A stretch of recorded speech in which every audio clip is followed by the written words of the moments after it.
నమస్కారం, నా పేరు డాక్టర్ పురు ధావన్. ఈ వీడియోలో మనం పొడి బరువు గురించి మాట్లాడబోతున్నాము. హాయ్, నమస్కారం, నా పేరు డాక్టర్ పురు ధావన్. ఈ వీడియోలో మేము డ్రై వెయిట్ గురించి మాట్లాడబోతున్నాము. మరియు నీరు వచ్చిన పిల్లవాడి బరువును మీరు మాపించవచ్చు. మరియు వస్తుంది రోగి యొక్క డ్రై బరువు. దైనందిన వార్తల్లో మూత్రపిండాల వైఫల్య రోగికి పొడి బరువు యొక్క ప్రాముఖ్యత ఎంత ఉన్నాయి అని తెలుసుకోవాలి.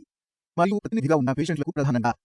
కాబట్టి మన శరీరంలో ఉండే పొడి బరువు నీరు బయటకు వచ్చిన తర్వాత ఎముకలు మిగిలే ద్రవ్యరాశి అది పొడి బరువు అని సులభంగా చెప్పవచ్చు. If we are undergoing dialysis, the biggest side effect is that the patient becomes weak.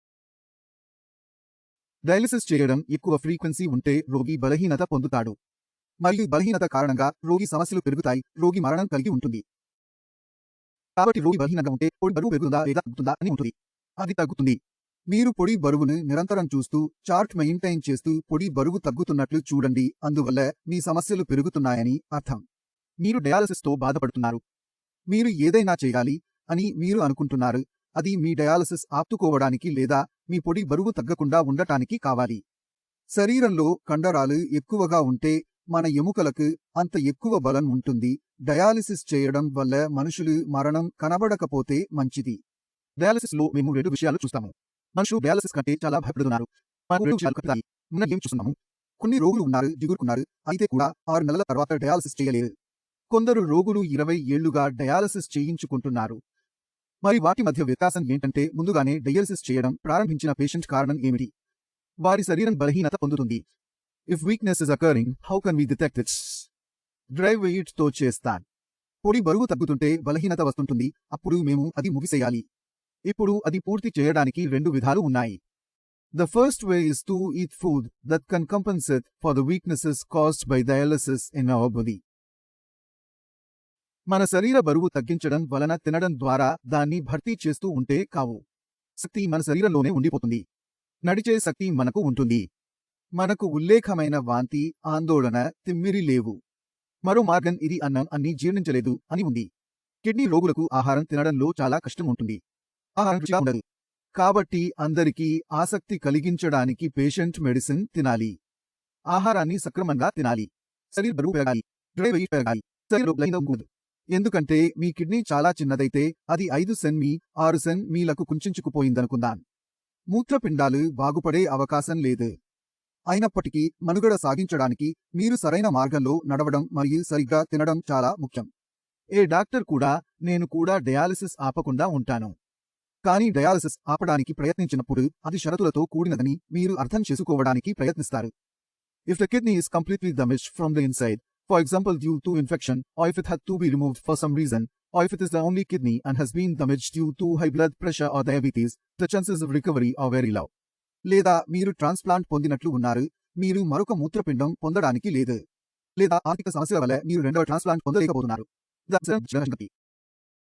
కాబట్టి మీరు మీ శరీరం పరిగణించాలి. మీ శరీరం ప్రారంభంలో ఇలా పరిరక్షించాలి. డయాలిసిస్ పొందినప్పుడు మీరు సరిగ్గా ఆహారం తీసుకోవాలి. డ్రై వెయిట్ పెరగడం తగినంత తినాలి. If your dry weight increases, your body becomes stronger and you can live for a longer time. రెండవ విషయం ఇది ఉంది. అందుకు డయాలిసిస్ కు వెళ్లిన ముందు మన బరువు తొలగించబడుతుంది.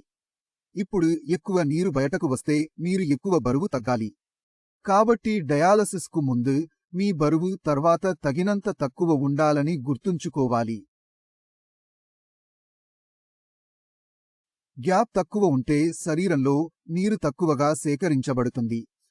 ఒక మరిన్ని లీటర్లు 2 లీటర్లు అర్థం అవుతుంది. కానీ మీ శరీరం నుంచి 4 లీటర్లు 5 లీటర్ల నీరు వస్తున్నాయి అని అర్థం. అది సమస్యకరం. కాబట్టి మీరు ఏం చేయాలి? మీరు డయాలిసిస్ ముందు మరియు తరువాత మీ డ్రై వెయిట్ రాయాలి. దాన్ని మీరు మదింపు చేయాలి. ఇప్పుడు నేను మీకు ముందు చెప్పినట్లు మీ డయాలిసిస్ తరువాత మీ బరువు మధ్య తేడా ఉండకపోవాలని అని అందిస్తున్నాను. ఇది జరుగుతుంది ఎందుకంటే మీ కిడ్నీలు నీటిని తొలగిస్తూ ఉంటే అది చాలా మంచి పని చేస్తుంది. ఇప్పుడు శరీరంలోని నీటిని నియంత్రించడానికి మీకు 2 పద్ధతులు ఉన్నాయి. మీరు తక్కువ నీరు త్రాగాలి, లేదా మూత్రపిండాల ద్వారా నీరు మంచి మొత్తంలో తీసుకోవచ్చు.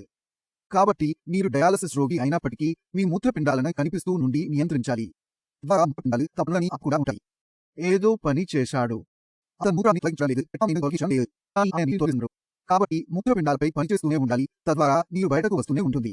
డయాలసిస్ రోగి తన మనుగడను ఎక్కువ కాలం ఉంచాలనుకుంటే, ఎందుకంటే శరీరంలో నీరు నిండితే అది మన ఊపిరితిత్తుల్లో నిండిపోతుంది, లేదా అది మన హృదయాన్ని నింపుతుంది, మరియు ఇది మన హృదయాన్ని లేదా మన ఊపిరితిత్తులను నిండిస్తుంది. అంతకంటే ముందే కిడ్నీలు పని చేయాలి. అప్పుడు కాలి and the patients drive with increases. మరిన్ని విషయాలు కూడా నా డయాలసిస్ రోగులకు నా సలహా అందిస్తున్నాను. రోజుకు 3 పూటల ఆహారం తినాలి. రోజుకు 4 సార్లు తినాలి. చిరుధాన్యాలు తినాలని తరచూ చెబుతుంటారు. చిరుధాన్యాలకు బలం ఉంది, కానీ చిరుధాన్యాలు తింటే బరువు తగ్గుతుంది. రోజుకు 4 సార్లు తినాలి. మీ శరీరానికి 3 సార్లు, డయాలసిస్ కోసం 4 సార్లు. బికాస్ డయాలసిస్ చేయడం ఒకసారి, 2 సార్లు, 3 సార్లు జరిగే పరిస్థితుల్లో అది డయాలసిస్ వల్ల మీ శరీరం బలహీనత పొందినట్లు ఉంటుంది. కాబట్టి ఎక్కువ ఆహారం తీసుకోవడంతో ఎన్నికలో బలం పెరుగుతుంది. ఎక్కువ శక్తి పొందడం అనిపిస్తే మీకు కొంచెం డయాలసిస్ సమయం ఉంటే కూడా కావచ్చు. మీ శరీరం దెబ్బతినదు. కాబట్టి దీనిపై మీరు చాలా గమనించాలి. ప్రతినిధ్యంగా డయాలసిస్ జరుగుతున్న పేషెంట్లకు. కాబట్టి చెప్పడం అంటే ఏమిటి? If you are a patient undergoing dialysis, మీరు డయాలసిస్ చేయించుకుంటున్నారా లేదా? మీ ఆహారంలో చాలా వ్యత్యాసం ఉంది. మేము డయాలసిస్ పేషెంట్లకు చాలా మంచి పోషణను ఇవ్వబడుతున్నాం. కారణం అతని శరీరం మరియులో ఏదో ఒక రోగికి కావలెను. కాబట్టి మీరు తెలివైన నిర్ణయం తీసుకోండి. డయాలసిస్లో ఉన్న ఆ రోగులందరికీ ప్రత్యేకంగా మరియు డయాలసిస్కు ముందు మీ పొడి బరువు మరియు బరువును నిశితంగా పర్యవేక్షించండి. దానితో మీ ఆరోగ్యం గురించి మీకు చాలా మంచి అవగాహన లభిస్తుంది. మీరు తర్వాత వచ్చే వీడియోలో కలిగి ఉంటాను. అప్పటి వరకు నమస్తే.